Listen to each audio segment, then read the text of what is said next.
ढेंकानाल जिला कामाख्यानगर में पूर्वतन विधायक तथा ओडिशा बीजेपी प्रथम विधायक प्रसन्न कुमार पट्टनायक को विशाल शोभायात्रा विदाय दि जाएगी। ढेंकानाल जिला बीजेपी पार्टी ऑफिस रे दलीय कर्मी और नेता बहु बुद्धिजीवी शेष दर्शन करते पर कामाख्यानगर महिमा टुंगी ठारू एक विशाल शोभायात्रा मर शरीर को कामाख्यानगर बासभवन को निया सेठारे तांकर अनुगामी दलीय कर्मी वकिल समाजसेवी सांबादिक एवं बहु विशिष्ट व्यक्ति भक्तिपूत श्रद्धांजलि ज्ञापन करते पर कामाख्यानगर महाविद्यालय एवं एनएससी ऑफिस पक्षर श्रद्धांजलि दि जाता।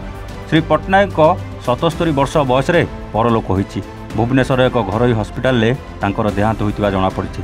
श्री पट्टनायक 1977 रु 1980 मसीहा पर्यंत जनता पार्टी 1985 रु 1990 भारतीय जनता पार्टी 1990 रु 1995 मसीहा जनता दलर विधायक थिले।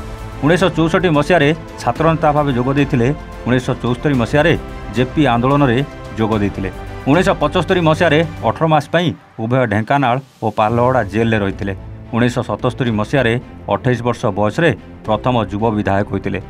मृत्यु मुख्यमंत्री मोहन चरण माझी केन्द्रमंत्री धर्मेन्द्र प्रधान समेत बहु विशिष्ट व्यक्ति शोक प्रकाश कर। पवित्र कुमार विश्वाल उपसभापति भारतीय जनता पार्टी ढेंकानाल जिला। कौन कह आज कामाख्यानगर प्रथम विधायक भारतीय जनता पार्टी प्रथम कम विधायक होते देहांत होती कौन कह आज सकाळु सकाळु भोर 5टारू मोबाइल रिंग रू मेसेज पाइली जे कामाख्यानगर पूर्वतन विधायक श्रीजुत प्रसन्न पट्टनायक सकाळ 5:15 भुवनेश्वर स्थित किम्स हॉस्पिटल रे तांकर देहांत हो जाइछि। यह शुणिला परे मोर मन अस्थिर होगा संगे संगे कामाख्यानगर निर्वाचन दल बहुत नेता मानकर फोन माध्यम रे वार्ता पाइलु।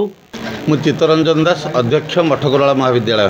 कौन कह आज स्वर्गत प्रसन्न पट्टनायक जीवन विषय कौन जानते जो डेभलपमेंट कामाख्यानगर कौन कर स्वर्गत प्रसन्न पट्टनायक कामाख्यानगर निर्वाचन मंडली को 3 थर प्रतिनिधित्व करथिले ओडिशा विधानसभा रे।